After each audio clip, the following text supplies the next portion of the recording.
Hi மக்களே, எல்லோரும் எப்படி இருக்கீங்க? ஓகே, நம்ம இன்றைக்கி பார்க்க போகிறது ஒரு கிழங்கு ரெசிபி தாங்க. என்னன்னு பார்க்குறீங்களா? சக்கரவள்ளி கிழங்குங்க இது. இதை நான் நல்லா பாயில் பண்ணி எல்லாத்தையும் எடுத்து வச்சுருக்கேன். இது எல்லாத்தையும் இதில் தோல் நீக்கி வச்சுருக்கேன். இதையும் எடுத்துடுறேன். இப்போது இது எல்லாத்தையும் நல்லா மேஷ் பண்ணிக்கலாம். அதுக்கு என்னென்ன தேவையான பொருட்கள் அப்படிங்கிறத பார்த்துடலாம். 1 கப் கிட்ட பெரிய வெங்காயம் சாப் பண்ணி எடுத்து வச்சுருக்கேன்.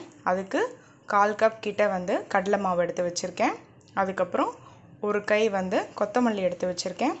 அப்புறம் 1 ஸ்பூன் கிட்ட இஞ்சி பூண்டு விழுது எடுத்து வச்சுருக்கேன். அப்புறம் 1 பச்சை மிளகாவை பொடி பொடியாக கட் பண்ணி எடுத்து வச்சுருக்கேன். அதுக்கடுத்து 1 ஸ்பூன் கிட்ட கரம் மசாலா, 1 ஸ்பூன் கிட்ட மஞ்சத்தூள், 1 ஸ்பூன் கிட்ட காஷ்மீரி மிளகாத்தூள். ஓகே, இப்போ இதெல்லாத்தையும் நல்லா மசிச்சாச்சு. இங்கே பாருங்கள். 1 கப் கிட்ட ஆனியன் ஆட் பண்ணிடுறேன். 3 ஸ்பூன் கிட்ட கடலை மாவு ஆட் பண்ணிடுறேன்.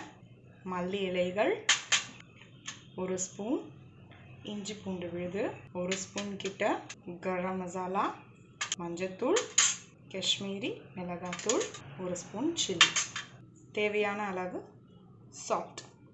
இப்போது இது எல்லாத்தையும் நல்லா மிக்ஸ் பண்ணிக்கலாம். ஓகே, பக்கத்தில் ஒரு பேன் போட்டிருக்கேன். அதில் கொஞ்சமாக பட்டர் ஆட் பண்ணிடலாம். பட்டர் ஆப்ஷனல் தாங்க. நீங்கள் நார்மல் ஆயில் கூட எடுத்துக்கலாம். நான் டேஸ்ட்டுக்காக பட்டர் ஆட் பண்ணியிருக்கேன். இப்போது எல்லாத்தையும் நல்லா மிக்ஸ் பண்ணியாச்சு. நீங்கள் இந்த ஸ்டேஜில் உப்பு உரப்பு எல்லாம் கரெக்டாக இருக்கா அப்படிங்கிறத செக் பண்ணிக்கோங்க. அதுக்கப்புறம் நம்ம இதை சின்ன சின்ன உருண்டைகளாக திரட்டி இப்போ நம்ம தட்ட ஆரம்பிக்கலாம். நீங்கள் வாழை இலையோ இல்லை ஒரு பிளாஸ்டிக் கவரோ எது வேணாலும் நம்ம எடுத்துக்கலாம்.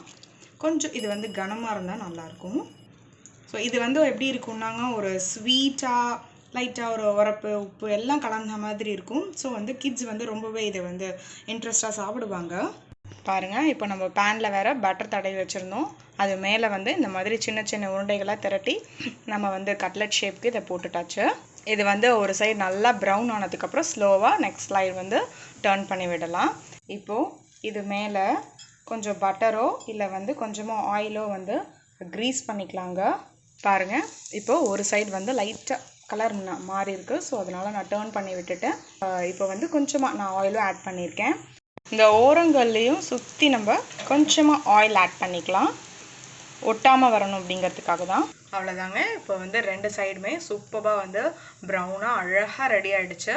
இப்போது இதை நம்ம சர்வ் பண்ணலாம்.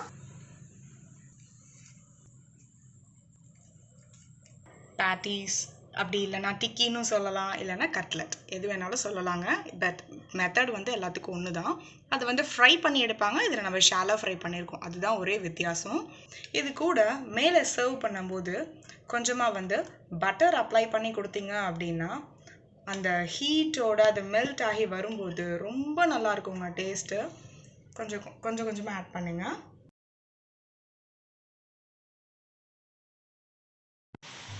ட்ரை பண்ணுங்கள், டேஸ்ட் பண்ணுங்கள். தேங்க்யூ.